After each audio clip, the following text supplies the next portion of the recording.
Hi friends, it's Cheryl from the Lifestyle Digs, and thanks for stopping by today to hear me talk about my recent flight on Air Transat. Now I am house sitting three adorable little kitties, so if you see a cat, there's one actually sitting right beside me on the couch right now, or if you hear meowing, that's what's going on. Anyway, back in April, I had actually secured this particular house sit here in Toronto, and I was looking to book a flight from London, England to Toronto. So I looked at a few airlines, Air Canada being the first one that comes to mind, but the Air Canada flights for September 1st were quite expensive. They were close to $2,000. So I did find a flight with Air Transat on September 1st. It was around $800, and this is just one way. And good times. It left London at 12:40 in the afternoon, and it arrived in London at 3:40 in the same day in the afternoon. It's about an 8-hour flight between the two cities, and there's a 5-hour time difference. So I ended up booking my flight on April 12th. And I also paid extra to reserve a seat. This is almost 5 months ahead of the flight, so there were a lot of good seats still available on the plane. I chose a seat. I don't like being too close to the front. I actually like to be fairly close to the back of planes, but on this particular flight, I chose seat number 17K.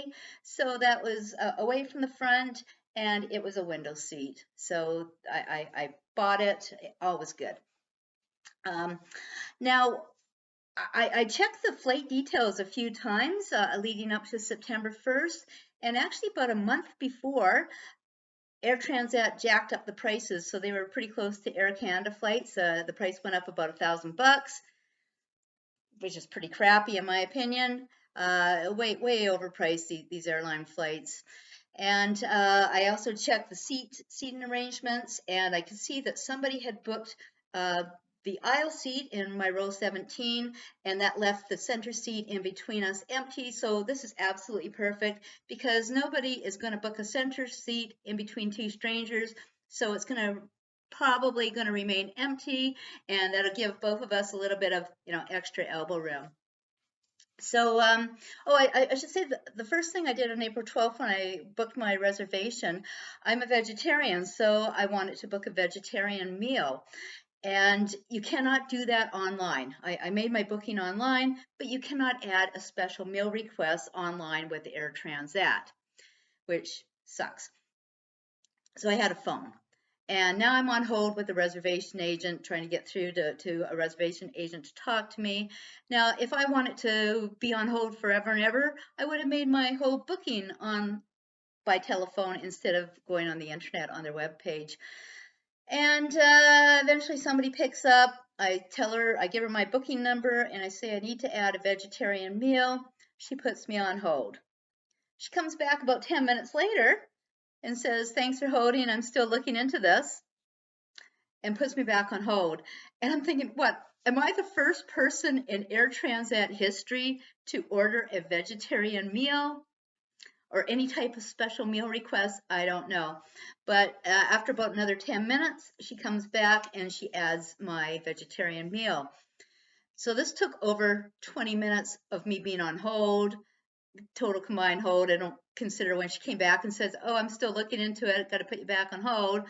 So it was a very long time on hold, plus the time I was waiting just to talk to somebody. So it took me about 45 minutes altogether, 45 minutes to an hour. I'm not quite sure exactly how long I was on hold before I talked to the reservation agent to begin with. Now, years ago, I worked for Air Canada. I would get the occasional special meal request. Somebody would call in. I'd pull up their reservation booking number.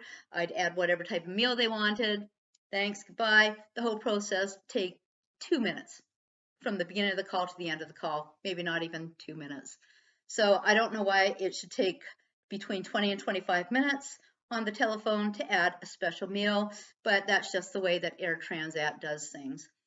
So anyway, about 24 hours before the flight, Air Transat sends me a message that I can book online. I can check in online, so I do so. That all went well. I arrive at the airport about 3 hours ahead of my flight on September 1st. I have to check in again. So I don't know why Air Transat had me waste my time checking in the night before, but I had to do it all again at a kiosk once I arrived. I go through, I have one checked luggage, I have one suitcase that has to go through, and I have a couple of carry-ons that I'm bringing on board the flight with me. So the first issue was when the luggage tag printed out, I've got arthritis in my fingers, so it was really difficult for me to get the paper off the sticky thing and put it on. An Air Transat employee saw I was having difficulty and came over and helped me with my suitcase, getting the luggage tag on. Went through, all was good.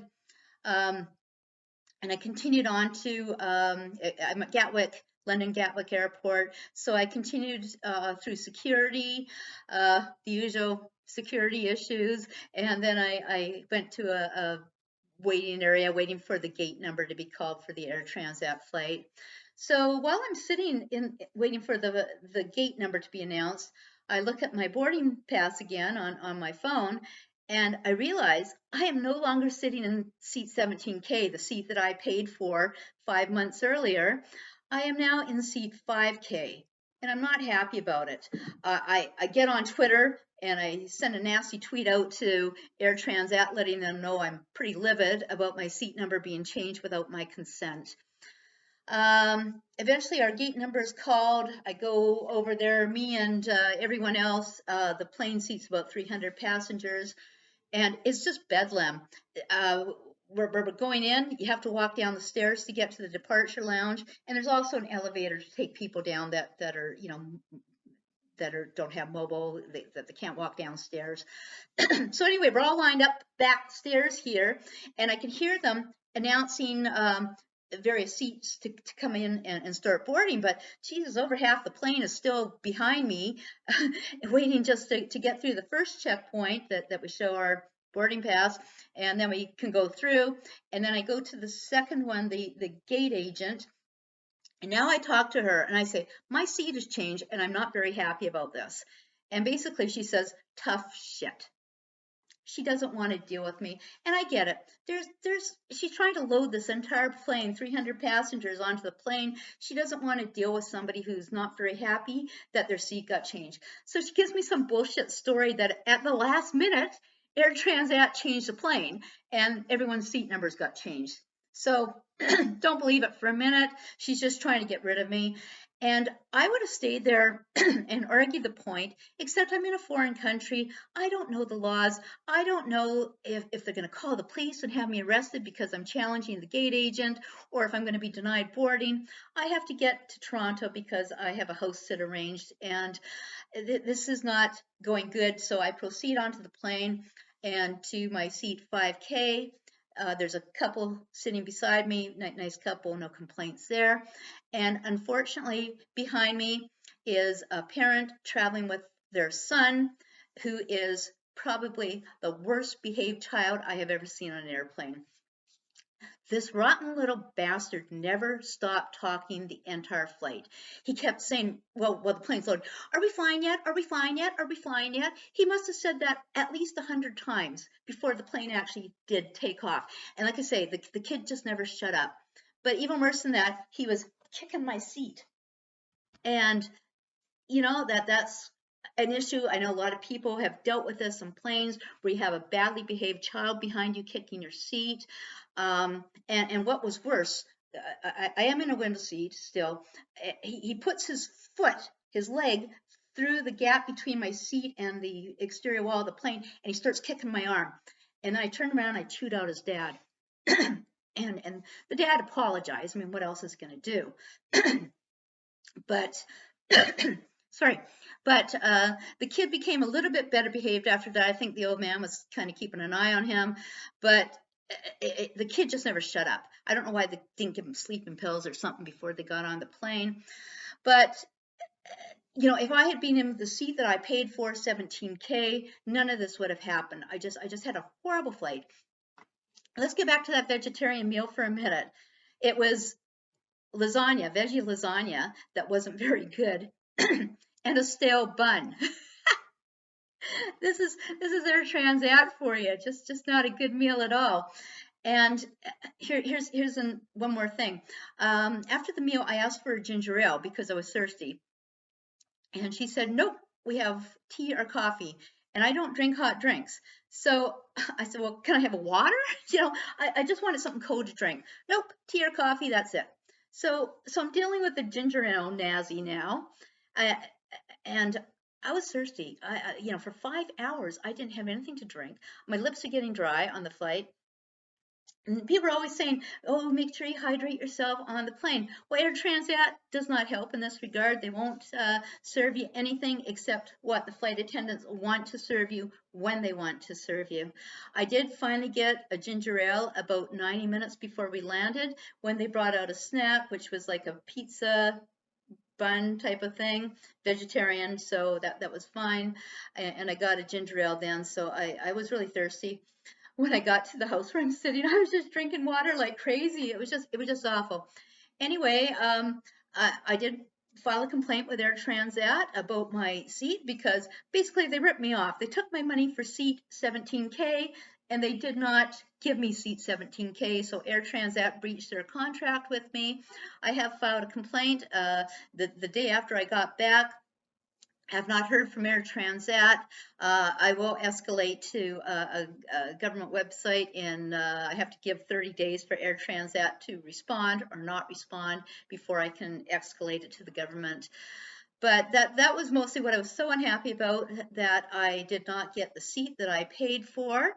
And I was put into another seat with no explanation, no asking me ahead of time, and it was just a complete shock to me. I would have got on the plane and just headed for 17K had I not checked my boarding pass and noticed that the Air Transat did the old switcheroo with me. So it was like, this is the worst flight I've ever been on. I will never get back on an Air Transat flight again. Never, ever, ever. Well, I shouldn't say never, ever. You never know. Maybe they'll have a kick-ass deal somewhere and I'll get on. But the chances I'll get back on an Air Transat flight are slim to never.